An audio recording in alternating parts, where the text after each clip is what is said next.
Taking your Shopify store to the next level. CRO tips from the expert. Are you struggling to turn visitors? Are you struggling to turn visitors into customers on your Shopify store? You are not alone. But what if I told you there are 5 simple tweaks that pros swear by that can skyrocket your conversion rate, whether you're just starting out or scaling your Shopify store? Conversion rate optimization, or CRO, is a secret weapon that top store uses to maximize their sales without spending a cent more on acquisition. Here are the things that we are going to discuss. Number 1, leveraging social proof. Number 2, using exit intent pop-ups. Number 3, improving site speed. Number 4, improving mobile experience. Number 5, using scarcity and urgency techniques. Number 1, leveraging social proof. Trust sells, and nothing builds trust faster than social proof, like customer reviews, testimonial, and real-time purchase notifications on your site. Here's why 90% of consumers trust peer-to-peer recommendation.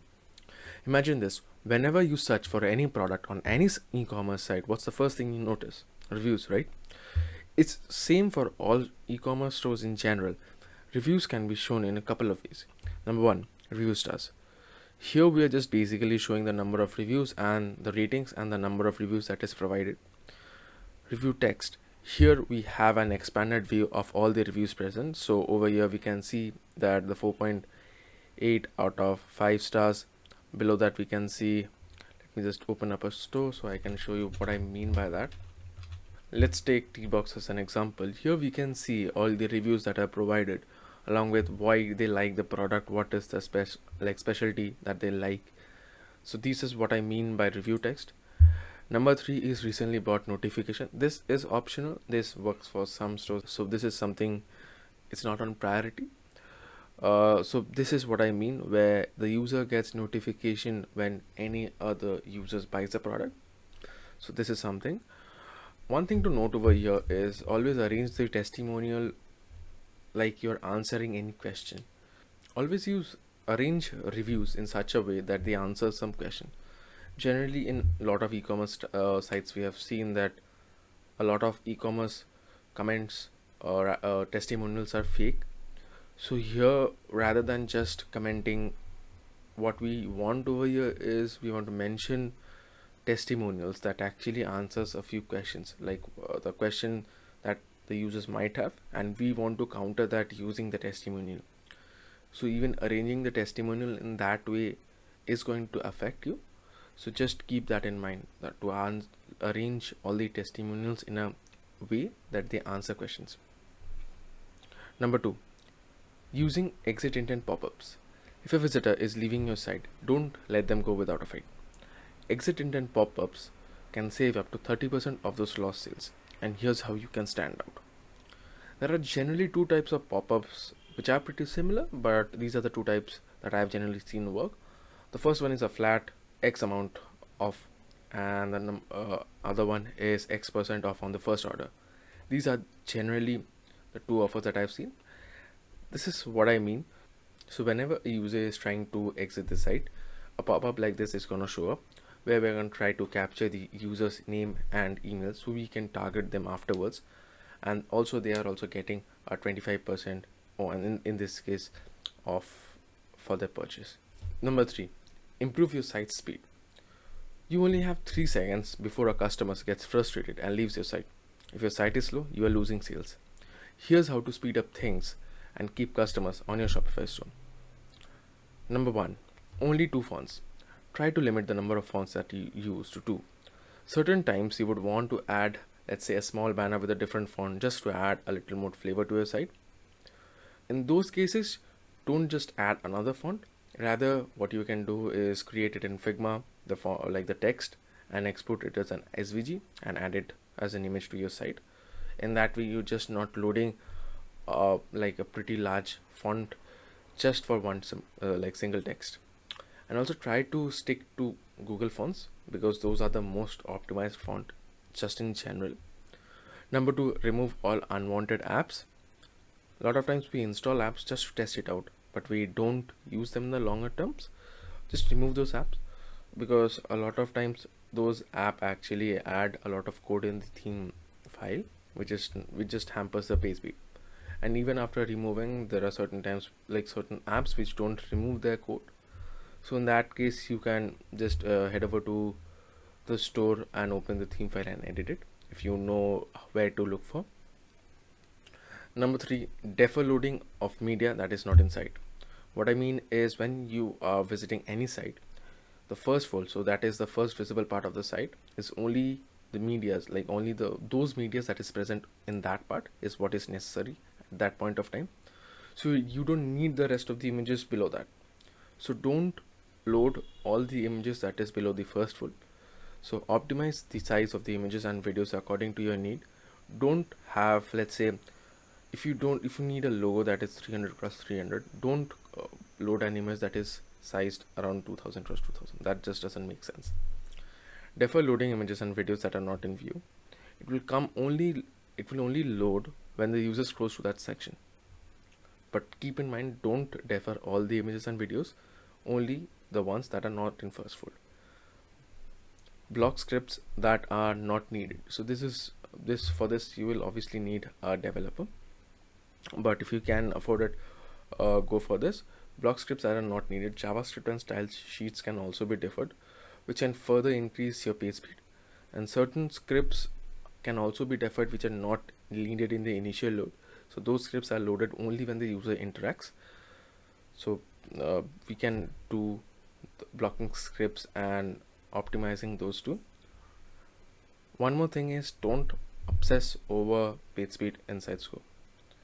Page speed simulates the scores, but that is not the actual score.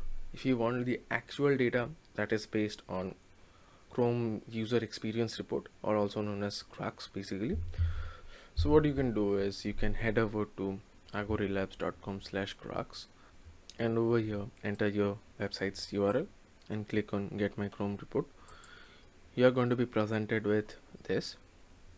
So over here you can see it will take a couple of seconds to load, but here you can see what the user actually sees.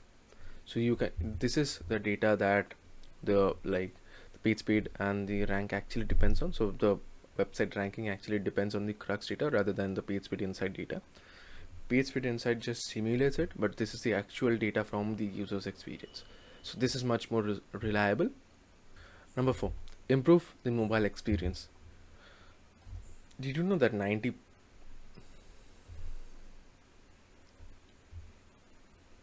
Number 4, improve the mobile experience. Did you know that 80% of your traffic is likely coming from mobile?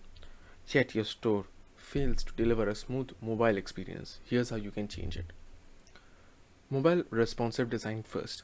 So whenever you're designing or developing anything, always keep in mind that the development and design is going to be a mobile first perspective.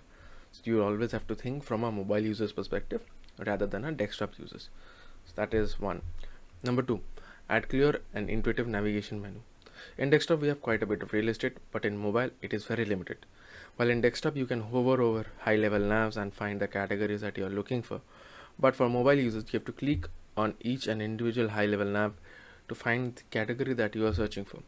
So it's better to have a very well sought out navigation. Most of the stores are missing two of the most important collections. One is the bestseller, that is the products that are sold most, and new arrival, that is the product that are recently added to the stock. So always while building the nav bar, try and keep these two specific navigation menus in place. Number 3, here's a few things to keep in mind for your filters in the collection page. Number 1, progressive disclosure. Have all the filters closed by default so users can choose what filters they want to filter by. Otherwise, they might get confused by the amount of options they have present. Number 2, an easy reset button that includes a prominent clear all or reset button to remove all the filters that the users might have added previously. Number 3, persistent filter status. Make sure that the filters are sticky so users at any point of time can alter the filter and also change the sort. Number 4, provide an apply button. A lot of times for different stores we have seen that whenever the user clicks on any single option, the page rather refreshes. that can be a hassle if the user has multiple filters to go by. Hence, always have a apply button so users can change multiple things at once, and that click on the apply button to change it dynamically, so we can reduce the number of reloads rather. And number 5, use scarcity and urgency techniques. Ever noticed how limited time offers makes you act fast? That's the power of scarcity and urgency, and here's how you can use for your Shopify store to boost conversion. So one thing to just keep in mind, don't use fake scarcity. Otherwise, people are going to consider your brand as misleading. This is something that I've seen in multiple stores. Hurry up, only few left in stock, and then a 10-minute timer. The few left in stock is always like it remains, so it doesn't make sense. So, and nothing even happens after the 10 minutes. So don't have these sort of fake scarcities. People know, they are not dumb, they always notice things like these, and they are going to consider you as fake. So just try to stay away from these things. Just some ways that you can directly use scarcity and urgency without being misleading. Number 1, limited time offers. Display countdown timers for sales and promotions and actually stand true on it. So don't let the offer extend, and don't let it be like dynamic. So let's say if I'm like visiting a site, I'm going to show that the sale ends tomorrow, and whenever, like when tomorrow I'm again visiting your site, it shows that it will end again on the day after that. So that sort of, don't do all of those fake stuff. Number 2 is the low stock alert. So whenever you have any product that is low on stock, you can directly show that 2 in stock or 1 in stock, and that way the users know how much is left. One another thing is add the number of people that are viewing your product, or the number of people that have added it to cart. This is something that is pretty unique. I have not seen in a lot of stores, but this is something that that can be done. So this is, let's say, number of people that visited your site yesterday, and the number of people that have added products to the bag that day or an hour back, whatever timeline you think is going to work better.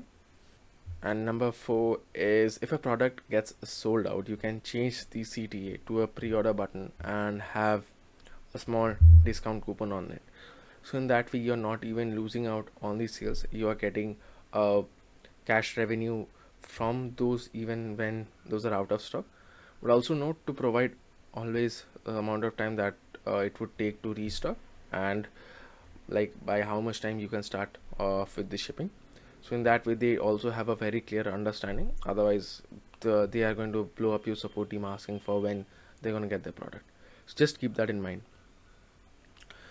So that concludes it. If you are a Shopify store, e-commerce store doing more than 20,000, having more than 20,000 visitors per month, and want to increase your conversion rate, then you can book a call from the link below, and I would be happy to help you out.